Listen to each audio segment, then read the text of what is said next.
여러분 반갑습니다. 저는 디지털 스토리 스튜디오의 김유석입니다. 오늘 우리가 풀어볼 이야기는 고대 한국 건축사에 숨겨진 아주 흥미로운 미스테리입니다.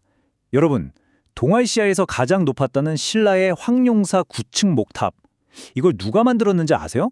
놀랍게도 바로 경쟁국이었던 백제장인이었습니다. 자, 그런데 여기서 이상한 적이 하나 있죠. 정작 백제 땅에는 왜 9층 탑이 하나도 없을까요?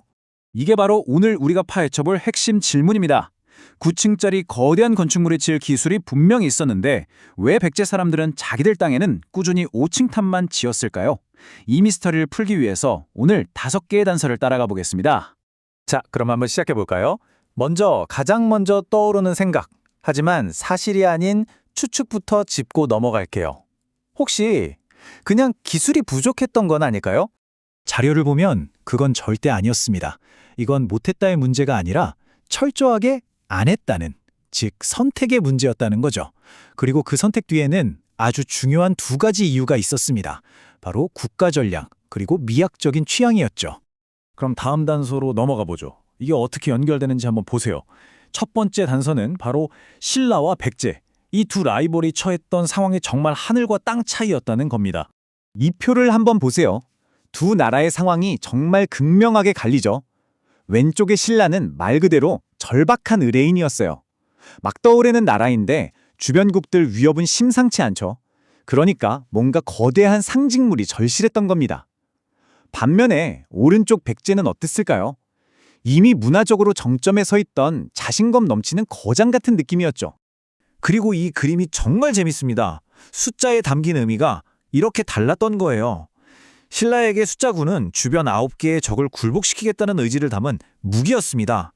하지만 백제에게 숫자 5는 완벽한 아름다움을 표현하기 위한 캔버스였던 거죠. 아니, 그럼 도대체 숫자 5가 뭐 그리 대단했을까요? 이게 바로 우리를 두 번째 단서, 백제의 핵심 예술 철학으로 이끌어줍니다.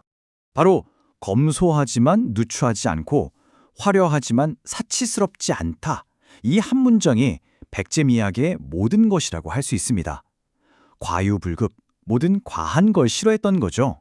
아마 백제 사람들 눈에는 9층이라는 높이가 예술적인 완벽함을 해치는 그냥 너무 과한 것으로 보였을 겁니다. 이 그림을 보시면 그들이 추구했던 균형이 딱 보이죠. 5층이라는 구조는 하늘을 향한 종교적 열망과 땅에 단단히 발을 딛고 선 안정감, 이 2가지가 완벽하게 조화를 이루는 그들만의 황금 비율이었던 겁니다. 결국 무슨 뜻이겠어요? 신라의 9층 탑은 백제의 작품이긴 하지만 백제의 취향은 아니었다는 겁니다. 그건 완전히 다른 요구를 가진 클라이언트를 위한 맞춤 제작 프로젝트였던 거죠. 자, 여기까지 들으면 아하 하고 모든 게 풀리는 것 같죠? 그런데 말입니다. 역사 기록 속의 이야기를 더 복잡하게 만드는 예상치 못한 반전이 숨어 있습니다. 사실 고고학적 증거들을 보면 백제에도 어마어마한 규모의 탑이 있었습니다. 바로 여기 미륵사터에 있던 중앙 목탑인데요.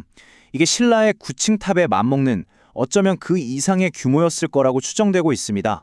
아니, 이렇게 거대한 목탑이 실제로 있었다면 왜 우리는 한 번도 본 적이 없는 걸까요? 다 어디로 사라진 걸까요?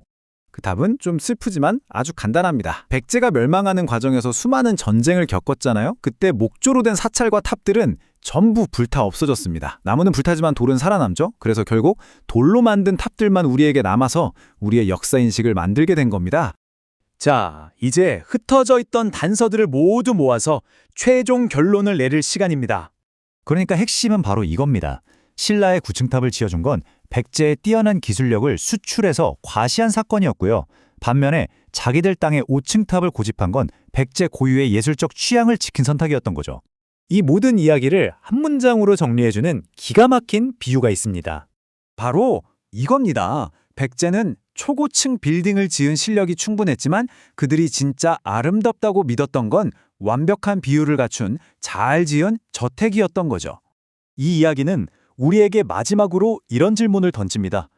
우리가 지금 역사라고 알고 있는 것들이 사실은 가장 위대했기 때문이 아니라 그저 살아남았기 때문에 기억되는 건 아닐까요? 우리 주변에 숨어있는 또 다른 잃어버린 역사는 없을까요?